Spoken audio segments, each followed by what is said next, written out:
cloud. Okay, so now let's dive right in and talk about Google Docs, Google Sheets. Alrighty, so before I begin, let's just go ahead. I want to draw some similarities to some technology you probably already know. So let me precede this by asking you guys, how many of you have heard of Microsoft Word before or have used it? So pretty much everybody in the room, Microsoft Word. If you were using computers in like the early 2000s, like I was, that was like the editing suite for documents. If you wrote a paper or a journal or a diary or a poem, whatever, chances were you were using Microsoft Word. It was a very standard issue kind of technology, right? I had it in my house. I had it at my school. I was trained from a young age to use it. And admittedly, it's been a few years since I've used it nearly as much as I used it in the past. And this is the reason why. So before we get into that though, let's go ahead and we're going to make a list together of some of our favorite features from Microsoft Word. Okay, so here I am typing in Google Docs. I'll put this in a bigger font so it's more legible. But let's go ahead. Let's make a list. Let's make a list. Okay.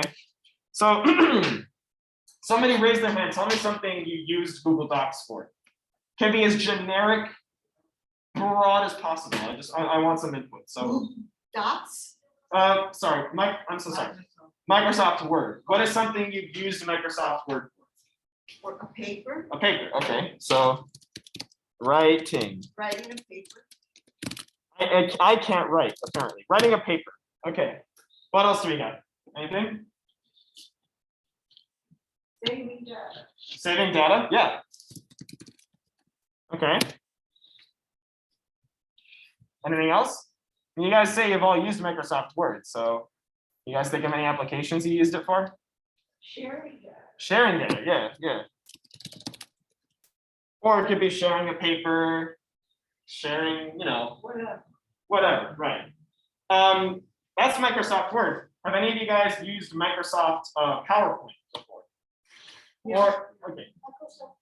PowerPoint. Yes. Yeah, right. So for those of you who have used PowerPoint, and for those of you who haven't, PowerPoint looks a little bit like this. So that's news.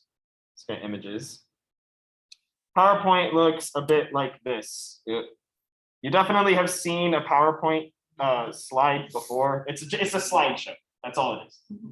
So if you've used PowerPoint, or even if you've just made a slideshow before, tell me about some of the things you did there. Like, what are some of the features you used? It has a good variety of showing the screen. The letters can come like 3D. Oh yeah. Yeah, so cool. And so this is, yeah, so we'll say this is for Microsoft Word, these three sections here. This is for Microsoft PowerPoint. So we have cool animations. We also have, just conveying information. PowerPoint is an excellent way to make a presentation.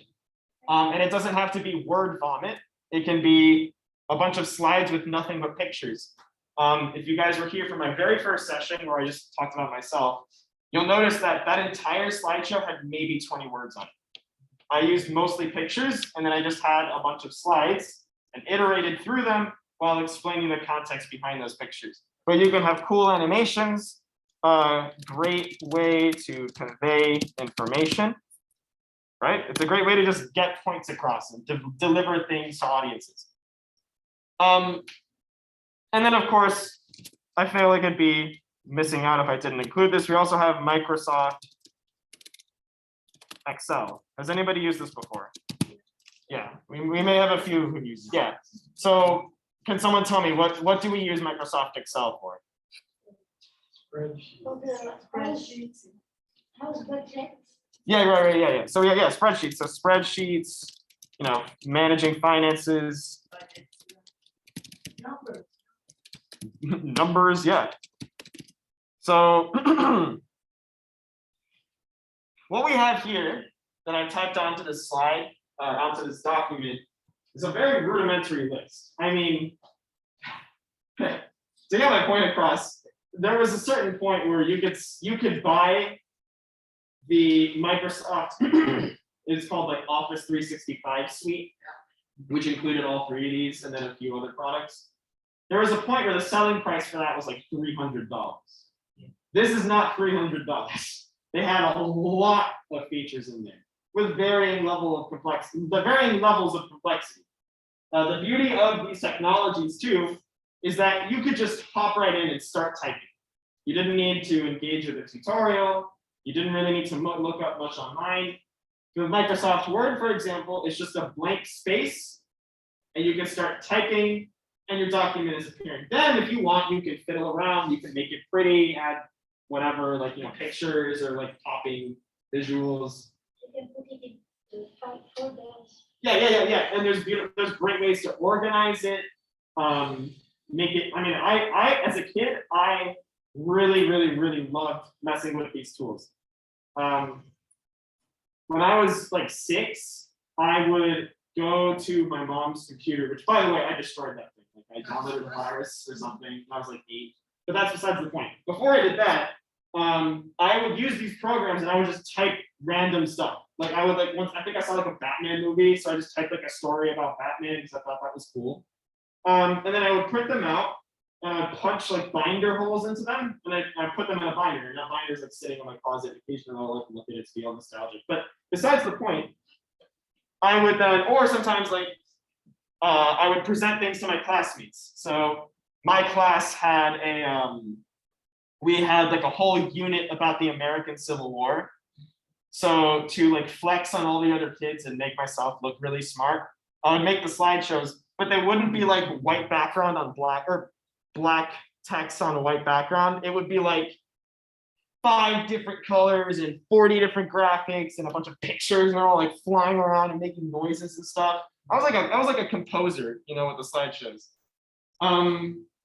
That's awesome. Really cool stuff. Very, very important technology.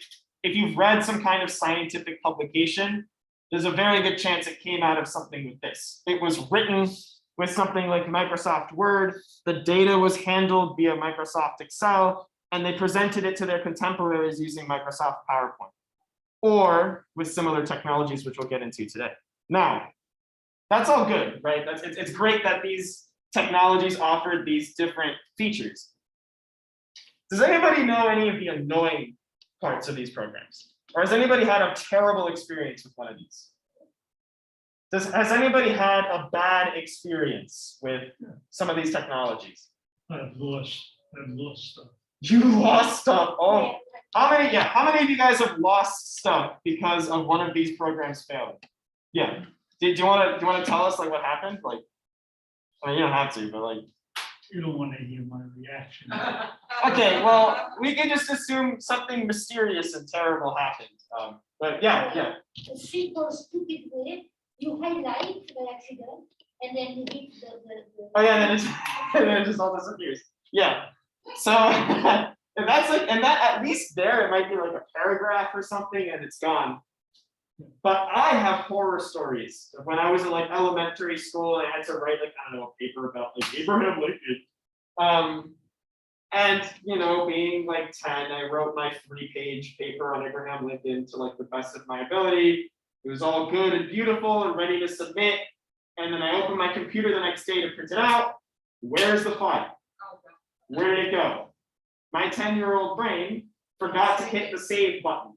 And Microsoft was a cruel and selfish teacher because there was no warnings. If you closed out of Word with a bunch of text, it wouldn't say, hey, wait, buddy, you just wrote like you're 10. This is like 5 hours of effort. Like you know that, right? Like if you close, all of this data will be gone. Microsoft didn't do that. Microsoft would just let you quit, and then you would come back the next day and be like, where the hell is my paper? And there are horror stories about that. There are horror stories about typing an entire paper for school, and then it gets corrupted. the computer's just having a bad day, it's in a bad mood, so it decides to just corrupt your file. Or there have been way more dramatic examples of this where scientists working in the field type up an entire compilation of like years of research with diagrams and like all this extensive context and I mean all like the annoying science jargon. But they have this gigantic paper gone. Because computer corrupts. They forget to save it. They save it in some place and they can't find it later. They put it on a flash drive, and then the flash drive gets, I don't know, like it gets like thrown into a volcano, who knows? But like there are many different ways in which this could get screwed up, which is really unfortunate because there's some really cool features here and they're very important for the upkeep of modern society. But when your documents would constantly get lost, it was kind of a turnoff from using technology like this, or you would try to find alternatives, or you would like apply huge levels of paranoia and making sure that all your files are safe. You would type in like a sentence and then hit Control-S to save the document because you're just that scared. I know I did that at a certain point. So the reason I'm telling you all of this is because I want to make it very clear the strengths and weaknesses of Microsoft Office 365. This whole suite of software that Microsoft peddled and still does to this day. Very powerful stuff with a lot of creative ability and a lot of like, you know, it enables people to put together great works of art, right? Yeah. Maybe you talked about it a little bit. Now, the new versions of Windows, the spreadsheet Excel is not free anymore. Yeah. And Office either, you have to buy it. Oh, yeah. separately. Yeah, you have to. It used to be free. It used to be free. Yeah, it used to be included on those computers. 100%. Yeah, no, I think either now you have to pay for it once and then you're good, or it's a subscription or something like that. So this is where the strength of Google products comes in. So what's the difference between Microsoft Office and Google Drive?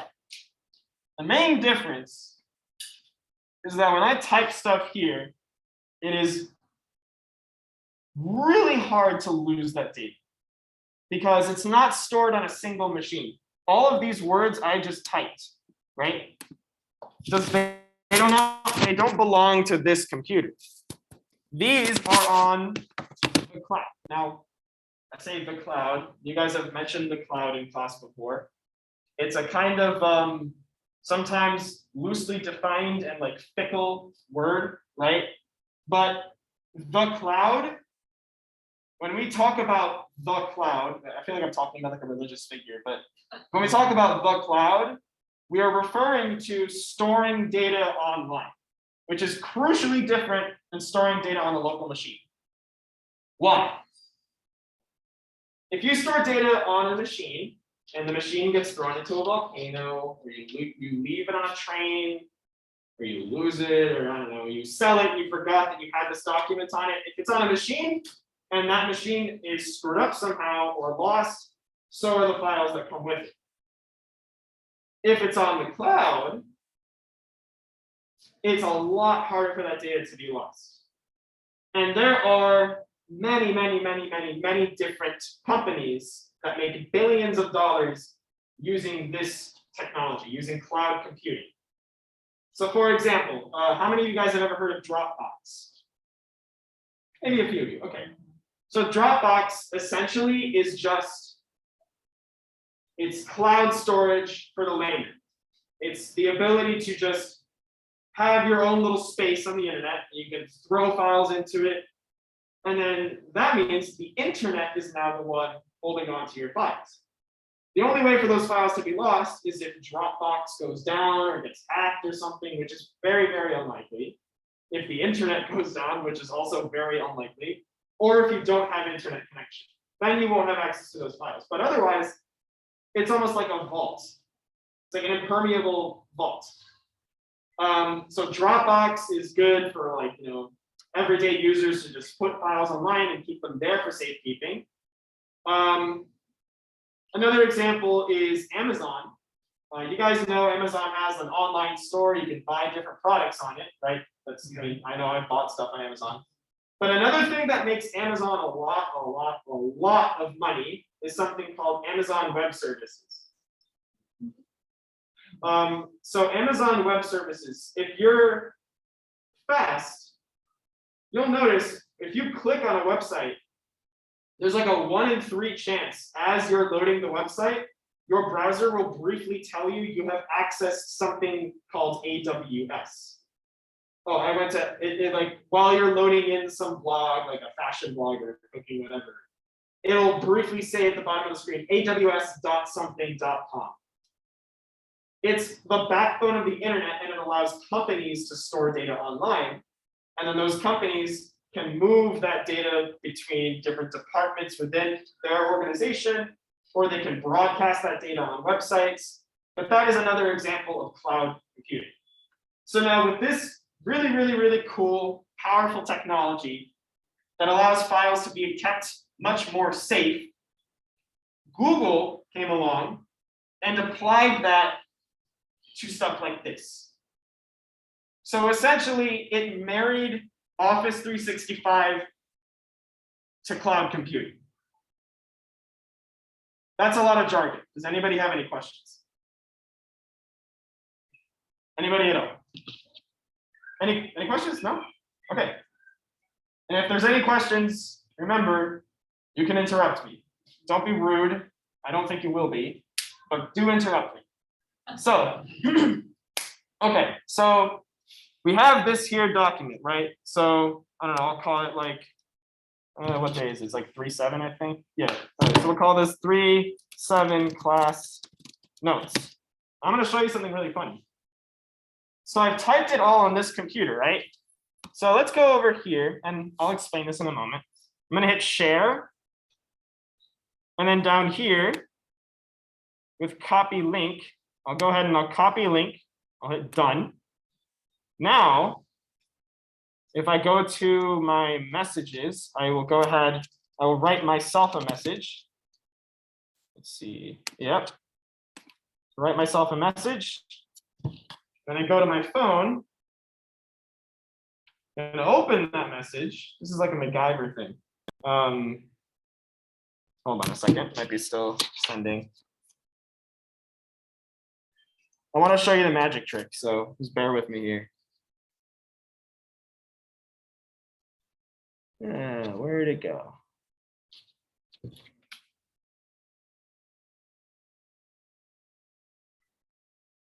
Could be that I have notifications off.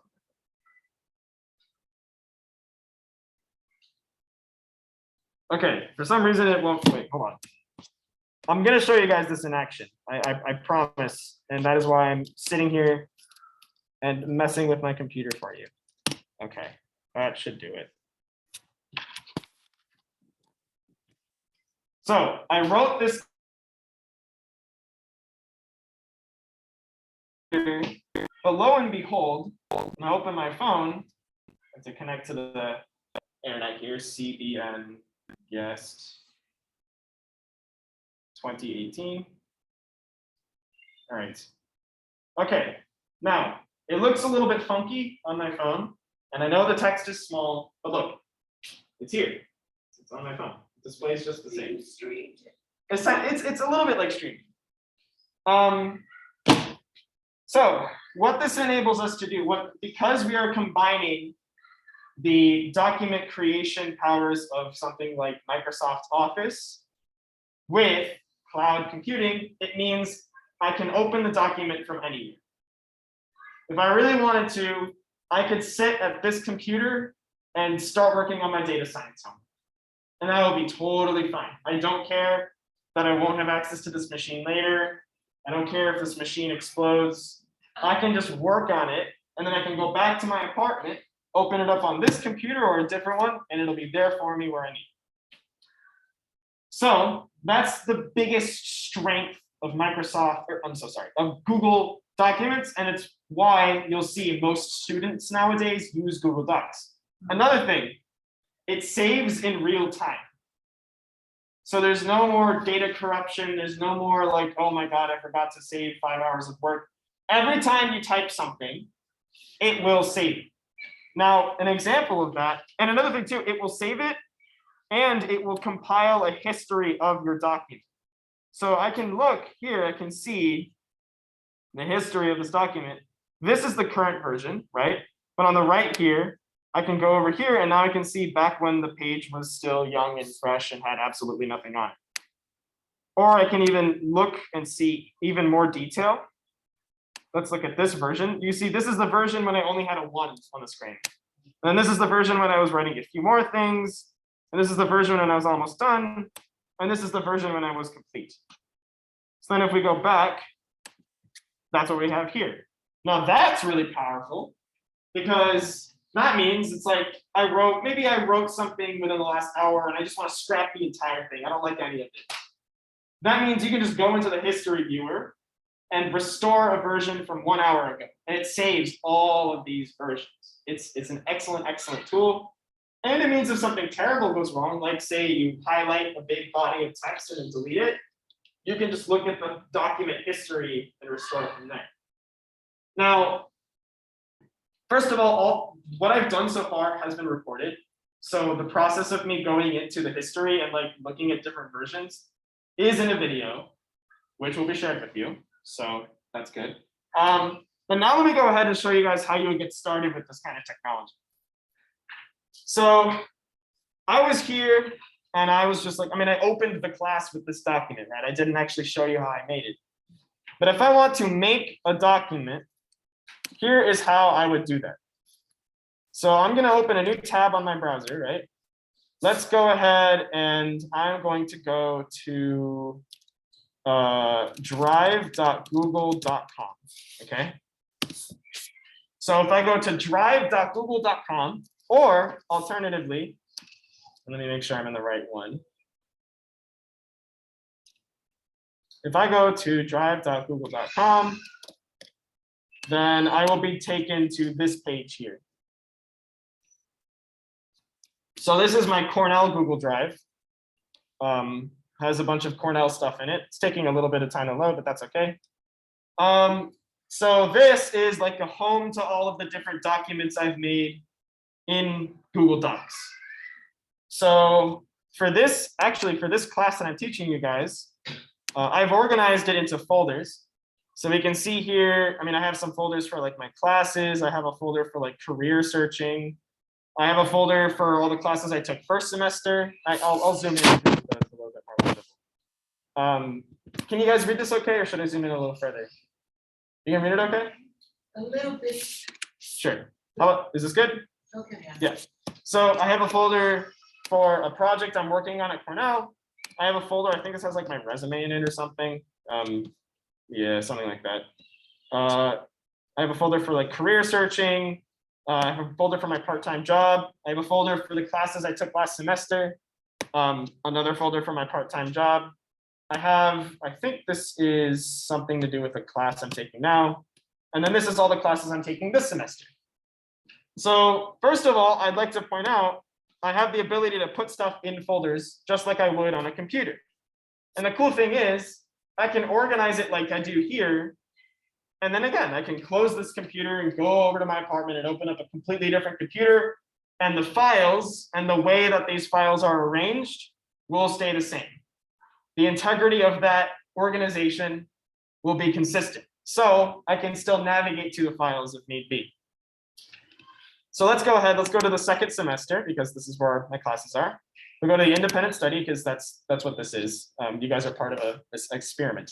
And then we can see some of the documents that I've made for this class. Now, this is all accessed from going to drive.google.com. Yeah. Does that work across all browsers? Yes. All browsers? Yes. So all if you're looking at like pretty much all browsers. It gets a little funkier if you're on a phone.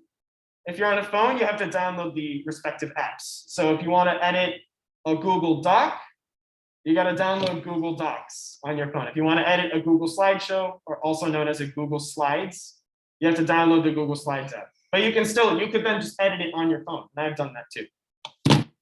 So we're on this page, right? Oh, and another way you can access this, if I just look up Google Drive, if I just search that in a web browser, it'll be like the first result here. Well, it might not be.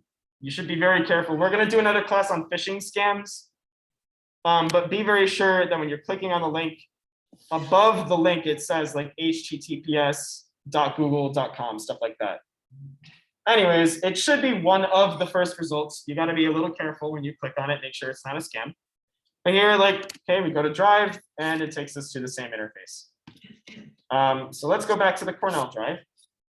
Now we're here, right? So now, if I want to make a new thing in Google Drive, what button do you think I press? It's the big new button. That's right. So in order to make a new thing in Google Drive, you're going to hit the big button that says the word new on it. And then we have a few more options. So we are able to make a new folder. We are able to upload a file manually. So for example, if I have like a picture on my computer, I can upload it to Google Drive, and there Google will hold it in the cloud. That's good. I've used this feature a lot. It's a nice way to keep your photos secure if you want. You can upload an entire folder from your computer. So if you went on vacation to Miami and you have all your photos in a folder, you can just upload the folder. You don't need to select all the photos involved. You can just choose to upload an entire folder. So before I dive any further, let me show you one of these buttons in action. So let's make a new folder. So I have all these different documents here, right? You know, I have the slideshows. I have some like photos I sent as a reference. So let's say I want to make a folder to put all of my slideshows. So I'm going to hit new and then folder. And I'll just name this thing slideshows. And then I'll hit create. And voila, we have a new slideshow. We have a new folder. Now, if I actually access this folder, you'll see it is completely empty, right? It will also show you the hierarchy of folders you've accessed. So at the top here, you can see we started at My Drive, which is the generic all-encompassing folder. We started at the very beginning, then we went to the second semester folder, and then we accessed the independent study folder. And then we're in this new folder here, right? So if I want to go back, I can just click one back, you know? So I'm here. So to move back a step, I can just go to independent study here, right? And I'm back over here. So if I want to move my files into slideshows, I literally just do that. I click and then I drag it over to the slideshows folder. So let's take this slideshow, for example, from last week. So I'm going to just pick it up, right? I can move it around with my mouse. I'm going to hover over the slideshows folder here, release, and there you go. And I'll do that with this one. I think these are the only two. No, there's another one. Take this one too. There's a kid crying outside. That's not fun to listen to. Anyways, now we have this folder here, right? Slideshows. There's also the option to undo it. So you'll see here it says, well, okay, it went. But it will briefly give you the option to just undo an action. So if you accidentally move something into a folder that you didn't mean to, there's a little undo button, and you can hit that, and then Google will just reverse whatever you just did. Anyways, now we can go into this folder, and voila, here we have all the slideshows we did. So it's a great way to delineate and organize all the files you've created. So that's cool. So we have the same kind of organizational properties you would have on a computer. Now we get into the real meat of it, and that is how do we actually use the suite? So obviously I don't have enough time to show you every single feature of the three main products, right? But let me at least dive in and show you some of the cool things you can do with Google Docs and Google Slides. So first, what do all of these mean? So we have, obviously we have these that allow for you to make a new folder for organization or upload files from your computer, right? And then we can make these we can make these different file types. So Google offers the ability to make a Google Docs, Sheets, Slides, and Forms. I'm not going to go over Forms today. They are pretty cool for like data gathering, but I won't go over that today. There's also even more options. So like I can make, what is it? Like I can make like a drawing. It's a whole bunch of stuff, but we're gonna focus on these three today. So first of all, Google Docs. So to make a new doc, I'm gonna hit new. I'm gonna go to Google Docs and I'm gonna click it. And instantly the browser will shift. And now I am working in the Google Docs setting. I don't know how to adjust the seat. I figured out how to adjust the seat. Cool.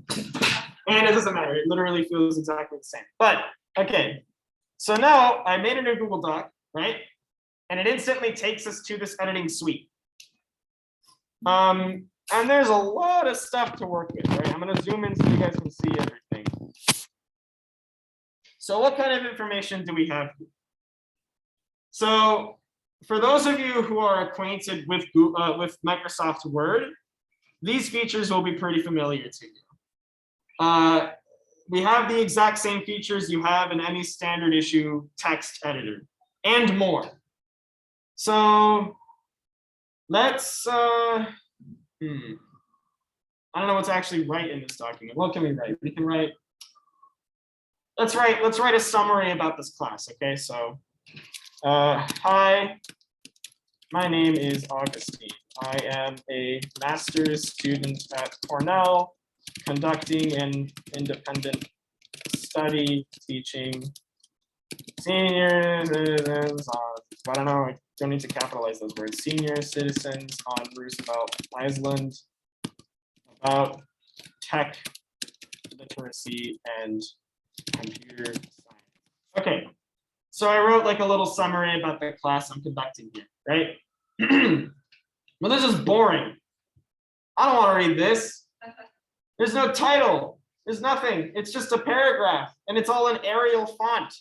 If I want to spruce this up a little bit, make it more interesting to look at, stylize it, then I can do that. So first of all, let's give this paper a name. So let's say, I don't know. This is okay.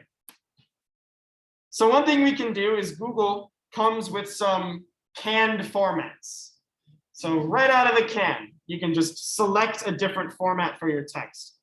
So what I was working with over here is just normal text, which takes up the majority of your document. This is like, small text in a very easy to read font. And this is what composes the majority of your document. But if I want to make a title, then okay, how about I click over here where it says normal text. And instead of selecting normal text, let's go ahead and select title. And so we'll name this my paper about the tech literacy class. There you go, that's the title. I can even add a subtitle. So here's my title, and I selected the title here. Now, let's put a subtitle. So let's say by Augustine Ferrero, written for Cornell Tech. I don't know why it included COVID-19, for Cornell Tech. Okay, cool. So now I have a title, I have a subtitle, and notice when I was done writing my subtitle, when I was done and I hit enter, it immediately goes into normal text. So it automatically switches back to normal text, so I can just start typing on the go. I don't have to sit and then change it back to normal text. It just does that automatically. I can have like section headings. So maybe this is like section 1. This is like section 1 summary. And then we have this, and then we have another section down here. Cool. So this section right here with the different types of text is a super convenient way to structure your document. You don't even need to change the type. You don't need to change the size of the font. You don't really even need to change the color of the font. It just comes with these pre-made formats that very clearly organizes your document for you, right? Okay. Now, what if I want to format it a little bit different? So maybe my paper about tech literacy class, I can go ahead and I can make it bold, or I can italicize it, So Here I am italicizing it. I can underline it if I want. I can make it bold.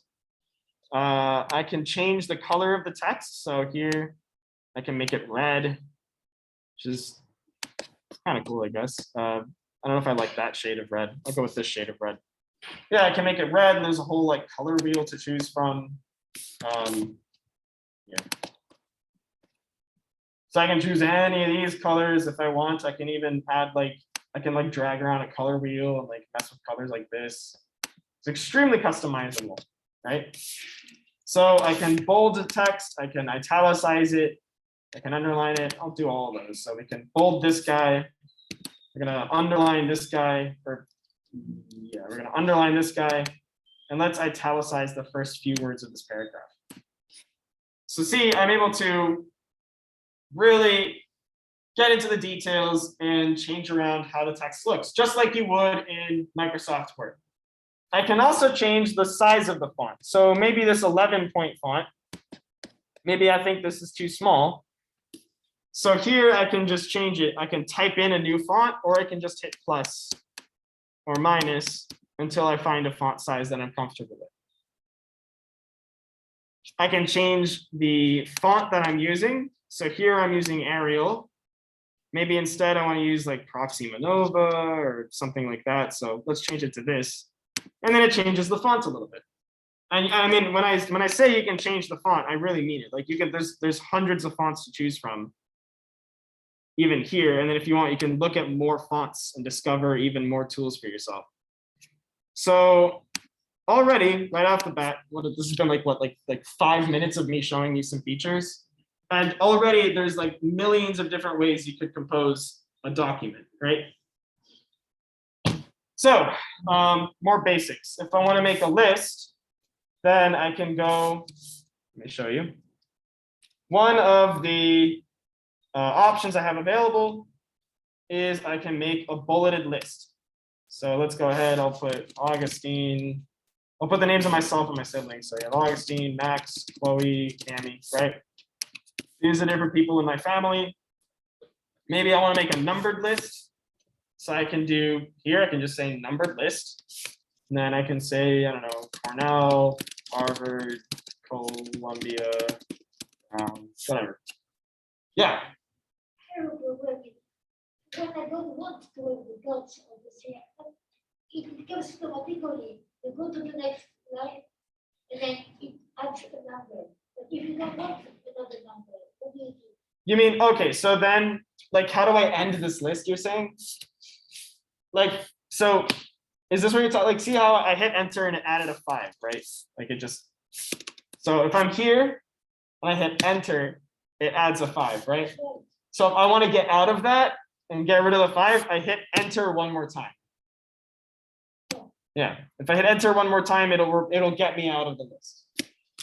There you go. But if you don't want any number at all from the beginning, if you want to make a list without that marker, Then you can just type in a list without selecting either of the options. So if you don't select numbered list or bulleted list, if you just do it normally, you can do that too. So I can just say, I don't know, Illinois, New York, Minnesota, Florida, you know, whatever. And this is fine too. There's different options. I can change how the text is arranged. So maybe if I want, I can center this text here, just like that. I can take this list here and I can align it right. And that's done with these buttons over here: left align, center align, right align, and justify. Justify is going to take the text. And yeah. what does it mean? So that means, so see how the text here, it's kind of a minute detail. You see how the text here, like this word ends here, and then this word ends a little bit further in, ends over here.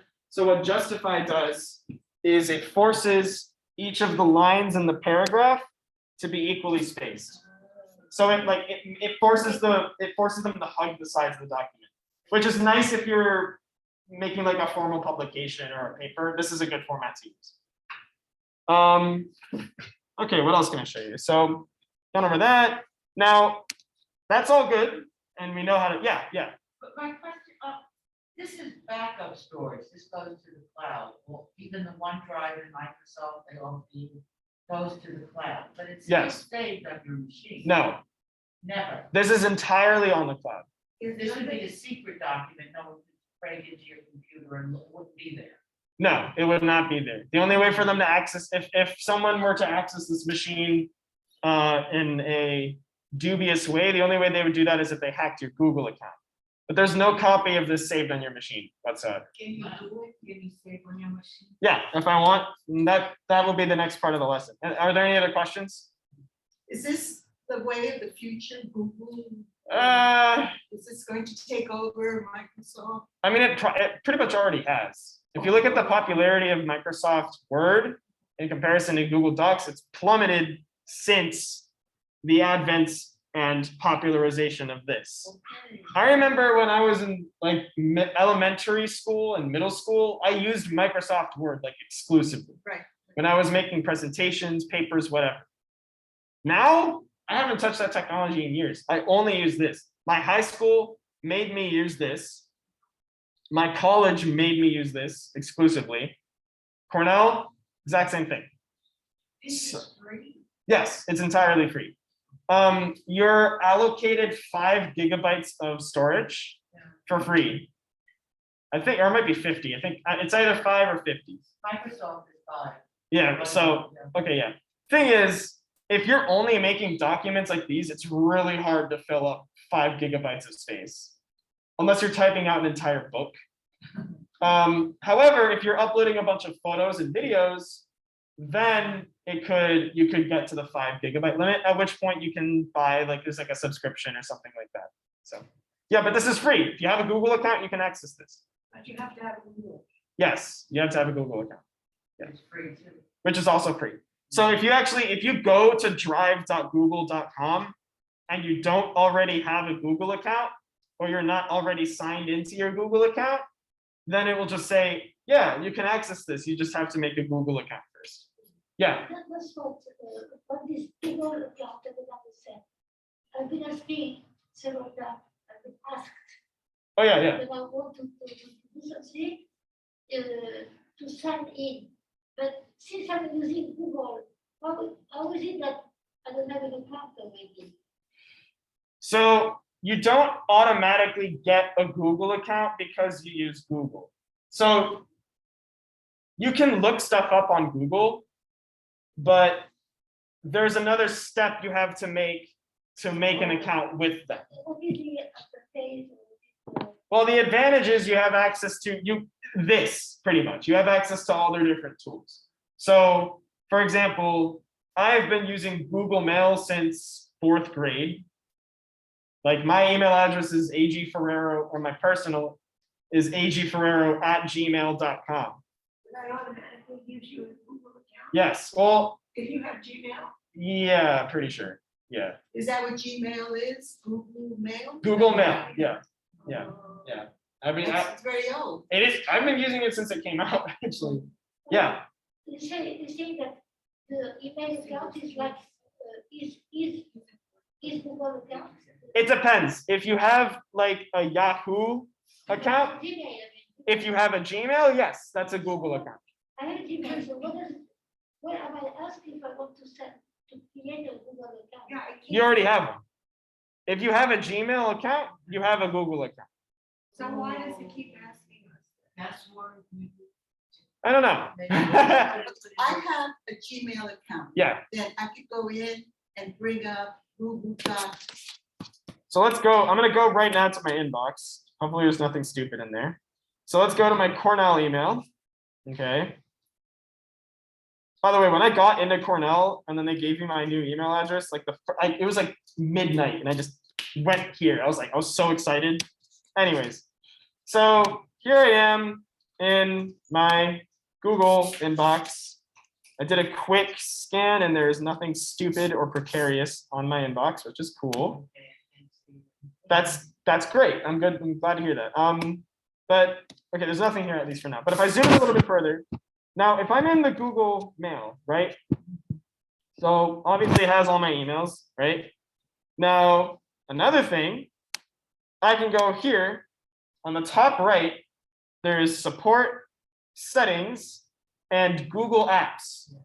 So if you're in your Gmail account and you're looking at all your emails, you can go here to where it says Google Apps, and here you go. You can access Drive from here as well. So I can just click Drive, and it will take me straight to my Cornell Drive. Very good. Yeah. Now, there is a small chance it isn't set up implicitly. Like you need to take 2 more steps to set up a Google Drive, but it should be very easy. So the key here is if you have a Gmail account and you regularly, if you have a Gmail account, all you got to do is go to your email inbox, go to the top right-hand corner of the screen, click this collection of dots here that says Google Apps, and then you can select Drive. You select Drive, and it will take you straight to your Google Drive. So, yeah. So that's how you access Google Drive. Now, to save this document, you know how many steps I need to take in order to save it?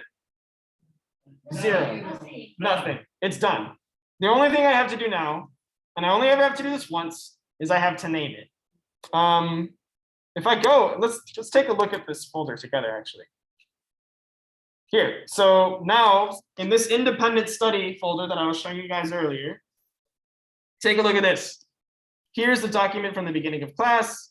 Here are a few more things, blah, blah, blah, blah, blah. And look at that. Here's the document I was just messing around with. And it's just there. I never had to save it. And if I make an edit over here, if I change something around, so instead of calling this summary, let's call this synopsis. I don't know why, but whatever. So now watch this. It's almost immediate. If you look really close, it says SY. But if I actually right click and I say preview, you can see, there you go. It's updated automatically. I didn't have to save. I didn't have to press anything. It does it by the second. Pretty much every time you complete a sentence, it will save. So that's cool. It means we don't have to actually save anything, which really, really adds to the safety of our documents, because now the idea of typing something for 5 hours and then forgetting to save is no longer a thing, because we're all human. We all forget to hit the save button. I know I have. I know you have. But Google really, really helps in preventing that sort of thing.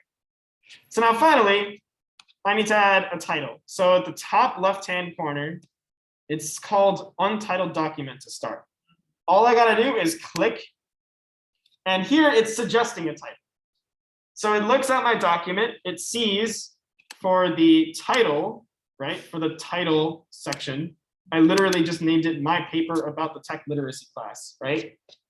And so then Google is very intelligent and thought, okay, when Augustine goes to name his paper, I'm gonna guess that that's the name he wants to give it. And it guessed it right, that's what I'll name it, My Paper About the Tech Literacy Class. Or maybe I just want to name it Ferrero Paper 2022. And there you go. So now if I go back to my Google Drive, it should have updated. There you go, Ferrero Paper 2022. So it's super, it's really, really cool, because I was able to do all this from here. And then, oh no, I forgot my computer at the senior center. I go back. I have 2 computers because of course I do, I'm a CS guy. But I go back, I go to my other computer, I open it, and I can just keep working from there. So that's really the strength of Google Docs and Google Drive. We're at 2:27 and I want to leave a half hour for tech help questions. But I will very, very, very briefly show you guys Google Slides as well. So that was Google Docs.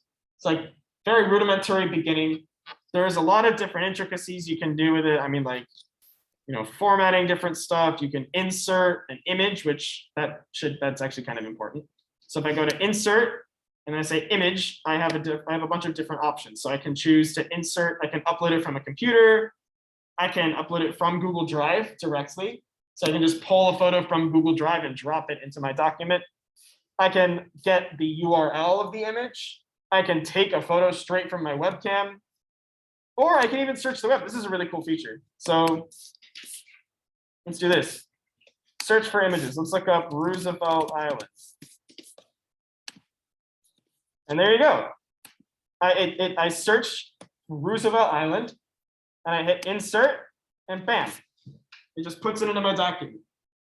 And that's the easiest thing in the world. I don't have to Google it and then save the image and then upload it from my computer.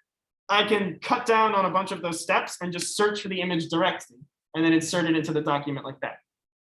So very, very, very, very powerful technology. I don't have the time to teach you all the features. This is more something that through practice you would get to learn on your own. Is there a manual? Could you go on Google and ask questions about using this? Yeah, you literally, you can just, if you have a question about it, you can just Google the question and it will be. Another thing you can do is, I use this feature all the time, is help. So this is a magical feature right here. It's a very good question. At the top, underneath the title, you have File, Edit, View, Insert, Format, Tools, Add-ons, and Help. And then you have the History feature. But if we go to Help, this search bar right here, search the menus, is extremely powerful. So let's say I had no idea how to upload an image. Like clearly I do because I just did.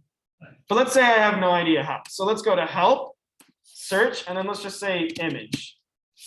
Bam. Upload and insert image, or maybe insert image from web, or insert image from Drive. And so here, basically what I'm doing is I can type in a word and it will search all the possible things I can do that contain that word. So if it's something like upload an image, there you go, or a photo. So I guess here you have to say image, not photo. But here, it gives me the exact same option. So here I went to help. I went to here, I said image. I said insert image from web. And then I've already typed in Roosevelt. Maybe I typed in Roosevelt Island Tramway. So let's put in this picture of the tram. By the way, I'm making an app for the tram right now. It'll come out in a few months. What's up? And this, Lexi, will work when you are working with the spreadsheets. Yes, exactly. So the other two features, or the other two tools Google offers, are Google Slides, which is basically just PowerPoint, and Google Sheets, which is basically Excel. So to briefly show you Google Sheets, and I don't even really know how to use this in its entirety. I've done this for budgeting in the past, but here, I mean, you know, you have, let's do some quick math. So let's put a 9 here, let's put a 12 here, and then let's get the sum of these two values. So we'll say, let's drag a box over these two, and there you go. I can change this, say 9 plus 12 is 21. I can change this to be a 15 and it becomes 24. I can change this so instead of sum, it's multiply. I updated, I screwed something up. Expected 2 arguments, product, there we go. So 9 times 15 gives me 135. I could change this to a 4 and I'd change it to 36. And this is like a tiny little example of it. And obviously I don't have time to go over all the features, but Google Sheets is the same thing. And then again, I can go to help, and let's say I want to add a chart. So let's type in chart, insert chart. And now it'll open up a whole menu to help us like work through and add a chart. So we can add different types of charts, you know, pie graphs, maps, whatever. Change around the axes. It's extremely customizable. Is this only for Drive, or can you save to your computer with any of these apps? Great question. You can save to your computer. So let's go to the paper. So now if I hit File, then I can hit Download, and I have a few options for what format I want to download it. So I can do Microsoft Word. So if I want, I could download this as a Microsoft Word file and then edit it in Microsoft Word. Or I can save it as a PDF. I use this one a lot because I have to upload like PDFs of documents. So let's save this as a PDF. I'll go ahead and I'll save this to my computer. And then I can open it up and here we go. I'll open it up and here is a PDF version of the paper that I wrote. So you can save it as different types of things. So finally, I'll show you guys Google Slides real quick, and then I'll open it up for some tech help questions. So So then Google Slides is basically Google's version of PowerPoint. Very, very, very simple to use. Okay, I shouldn't say simple. No, there is no such thing as a simple technology. That's kind of an oxymoron because inevitably somebody will find it hard to use. So there's no such thing as a simple technology. With that being said, Google Slides allows you to do a whole lot, and it makes it all very clear. So here, let's make this slideshow about me, okay, by Augustine. Notice how as soon as I opened the slide, it opened up to a title slide. Like it just started me off. It started me off with a title slide. I didn't have to insert one. It just adds one automatically to start me off. Then here's my first slide. I can go up here to the plus sign and say new slide. And it will automatically create a slide, like a more content-oriented slide. So notice the way this is a layout. This isn't like this one with a big title in the middle and then a subtitle underneath. This one is, we have a title for the slide, so where I'm from. And then we can start adding content. I am from Chicago. It is very cool. And then I can add a list. So let me show you what that looks like. I can add a list. So if I go ahead and click here, bulleted list, just like in Google Docs. Let's see, I'll say my favorite animals are, we're gonna say birds, frogs. I really like orangutans. I love orangutans. They're very cool animals. And gorillas. I can't spell today. I don't know if you've noticed that. If you haven't noticed it, that's great. But if you have been watching me type, you'll notice I can't spell today. Yeah. If I want, I can change the layout of a slide. So let's go ahead and make a new slide. So let's say instead of wanting to use this boring, title and then body, maybe instead I want to, okay, I select the text and it gives me some options up here, right? If I want, and so these are options to help me edit text. If instead I want to edit the entire slide, I will click out of the text box. So I will literally hover my cursor over an area of the screen that doesn't have text. I'll click there to deselect the text. And now I have the option. I can change the background of the slide. So maybe I'll make this like, I don't know, I'll make this slide like a pink. Okay. I can change the layout. This is really big. So I can make it another title slide. I can make it a section header. I can have like a big number, like, we can have like, let's say I want like a percentage that really wows the crowd. Like, I don't know, 99% of people who take Augustine's tech literacy course will have better luck with their computers. There you go. So this is like the kind of slide where you're like delivering a TED talk and you want to like make the crowd like lose their minds. Because look, 99, it's in a big, even more versatility. There's different types of slides, so I can change their background, I can change their layout, all these different options. I can even change the entire theme of the slideshow. So this, you can see, is just a white background with black text. But if I click on theme, Google has actually built some themes you can just select. So I really love using Game Day and Coral. So this is Coral, and this is Game Day is down here. I really love Game Day because it has very bright colors. The text is bold and illegible to read, and it's still like aesthetically pleasing to look at. So look, it changes the text. It changes like the colors. It changes even like the formatting. So you'll notice like this, let's see, layout. So now the main point slide, this is the main point. So let's say this is like the slide where I have my main point. If I change the theme, and instead of using the Game Day theme, let's say I use Coral, notice it changes this slide around too. So now it makes it's like a slightly more humble font. The background is a gray, and then, things change around a little bit. But that's a great way to customize your slideshows. And then at that point, give it a name, and then you can save this as like a PDF or something. So let's go ahead and save this as a PDF document. And then I download it and save file. So let's go ahead and open it up. And there you go. So now it's saved as a slideshow, just like that, or as a PDF. So that's Google Docs. It's an extremely powerful tool. And as I said, I recorded this whole thing. So if there's something you were unsure of, or if there was something I said, you're going to be able to go, this will be hosted on a Zoom link. You will be able to access this recording and watch this tutorial for yourself. Wonderful. Yeah. So now I have about 20 minutes before I have to continue procrastinating on homework. So I'm opening up the floor. If you have a brief tech help question, then I'm here to address Are them. we meeting on Wednesday? Yes, we're meeting on Wednesday. Yeah, because my homework's due Tuesday. So we're meeting on Wednesday.